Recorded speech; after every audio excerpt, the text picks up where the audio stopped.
საერთოდ იცი რა არის? რაც უფრო გაჭირებული ხარ, მით უფრო მეტი შეგნება გაქვს. რაც უფრო მდიდარი ხარ, მით უფრო დაბალი დონის შეგნება გაქვს. ხვდები? რაც ადამიანს უფრო მეტი აქვს, მით უფრო მეტი უნდა, ხვდები? რაც ადამიანს ცოტა აქვს, იმ ადამიანმა უფრო იცის გაყოფა, ვიდრე ვისაც უფრო მეტი აქვს, იმ ადამიანმა საერთოდ არ იცის გაყოფა. გამარჯობა. რა ქვია? გიორგი, სულ ხედავ აქ. მომიყევი შენი ისტორია, როგორ ყიდი და რამდენი ხანია? რავი, ალბათ 1-3 წელი კი. ბიზნესი როგორ მიდის? ნელა. ბაყაყი რა ღირს? 6 ლარი. თქვენთვის 5.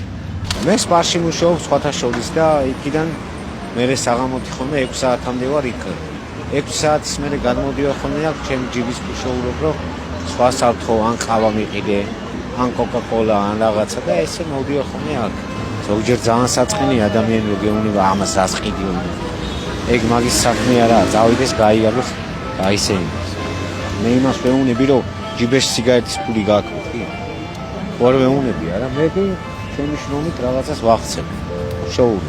რაც ადამიანს ცოტა აქვს, იმ ადამიანმა უფრო იცის გაყოფა, ვიდრე ვისაც უფრო მეტი აქვს, იმ ადამიანმა საერთოდ არ იცის გაყოფა. შენ ბევრს ყოფ? ჰა? ბევრს ყოფ? ილო. ვის უფრო? რა ვიცი, გაჭირებული, როგორც მე ვარ გაჭირებული. ისი არის სხვა.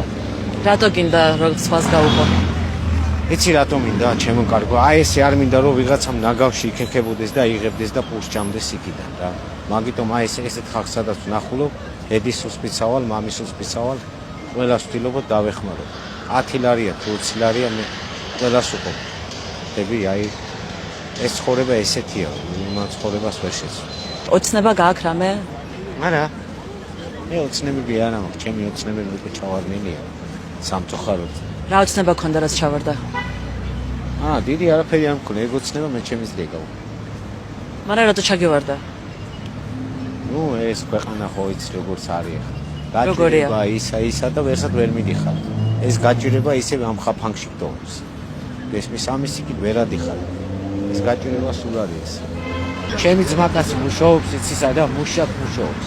40 ლარია ხელფასი, რაღაცები ჩამოაქვს და იქვე გამოვედიო, რომ სუპერმარკეტი არისო და სამა ჯიპმა გააჩერაო და სამივე მაგრა იცმევს და იხურავს და ესმის და ბებო იდგაო და ერთი პური მიყიდეო თუ შეგიძლიაო რა და აი იმათ საწინააღმდეგოდ ვიძახი ახლა მე თქვენ უნამუსო ხალხო თქვენ ბებო გთხოვდათ ერთი პურიო და არც ერთ არ იყიდეთო ჩემი ძმაკაც რომელსაც ხელი აქვს დაჩხაპნილი და მუშად მუშაობს იმ საწყალმა ბიჭმა უყიდა და ამათმა ერთმა არ იკადრა ესმის ერთმა არ იყიდა 1 წელი პური და მე გამოვედიო 4 შვილის მამა ვარო და იცი რა ვქენიო კალბასიც უყიდეო პურიც უყიდეო და იმათ დავწინეო და წავედიო